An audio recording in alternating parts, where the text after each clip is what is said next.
कमान जो करेगा अच्छा करेगा। पहले सब लोग कह रहे थे कि आला कमान जो करेगा, मैं तो ये पूछना चाहता हूं कि जो भी आला कमान ने आज तक किया है राजस्थान में वही हुआ है और आगे भी वही होगा।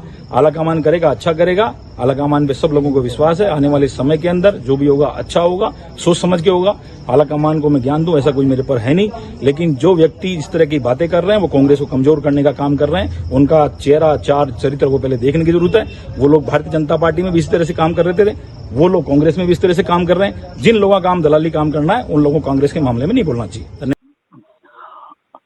मौजूदा घटनाक्रम जो राजस्थान में चल रहा है, सियासी उथल उस पे आपका क्या कहना है?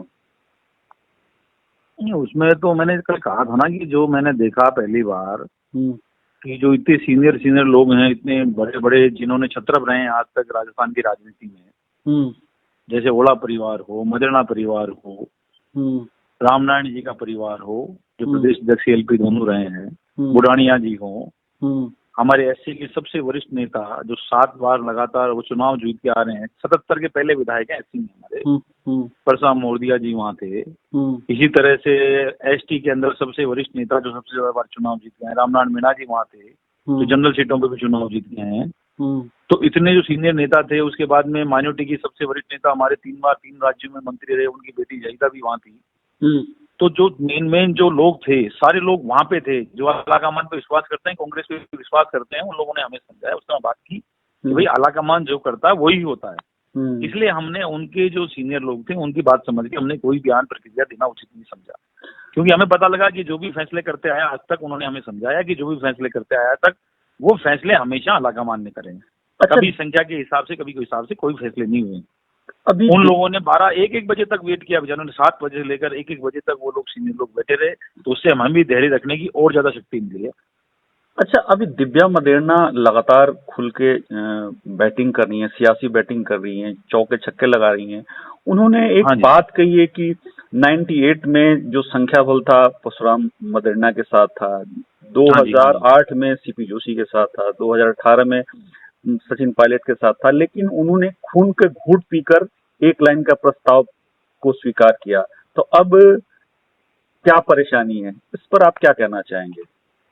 नहीं, बात यही है, मैं कह रहा हूँ कि यही चीज अभी होनी चाहिए। ये चीज तो आप दूसरे लोगों से पूछते, हम तो इस पे सहमत हैं कि एक लाइन का प्रस्ताव जाता और जो आला कमान तय करता उससे बात होती। तो वो सही कह रही हैं अपनी जगह पे।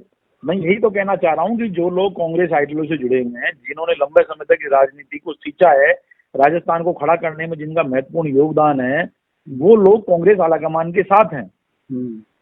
और किस तरह से लंबे समय तक उन लोगों ने राजनीति की, उसका प्रमाण यही है कि हमेशा उन्होंने बिना उफ किए कांग्रेस के साथ में हमेशा हाथ मिला के काम किया है। उसी का परिणाम है कि आज भी वो सारे परिवार जिंदा है राजनीति के अंदर। अच्छा, तो क्या यह दिव्या मदेरणा का यह कहना ठीक है कि धारीवाल और महेश जोशी दोनों गद्दार हैं? देखिए, इससे मैं कुछ नहीं कहूंगा, लेकिन जो संसदीय मंत्री हो, जो सीएलपी के लीडर हों, जिन्होंने 7 बजे मीटिंग बुलाई हो, उसके बाद मीटिंग का स्थान तय करना, अब कौन भरोसा करेगा उनके ऊपर? अगर मान लो मेरे पास फोन आ जाता है और वो कहीं बुलाते हैं तो मुझे 4 बार सोचना पड़ेगा ना कि मुझे उनके बुलाने से जाना है या नहीं जाना। आला कमान के कहने से बुला रहे हैं या खुद बुला रहे हैं या क्या साजिश कर रहे हैं, तो मुझे सोचना पड़ेगा। इसलिए विधायकों को दोबारा सोचना पड़ेगा उनके फोन के ऊपर। अब उनकी क्रेडिबिलिटी कम हो गई।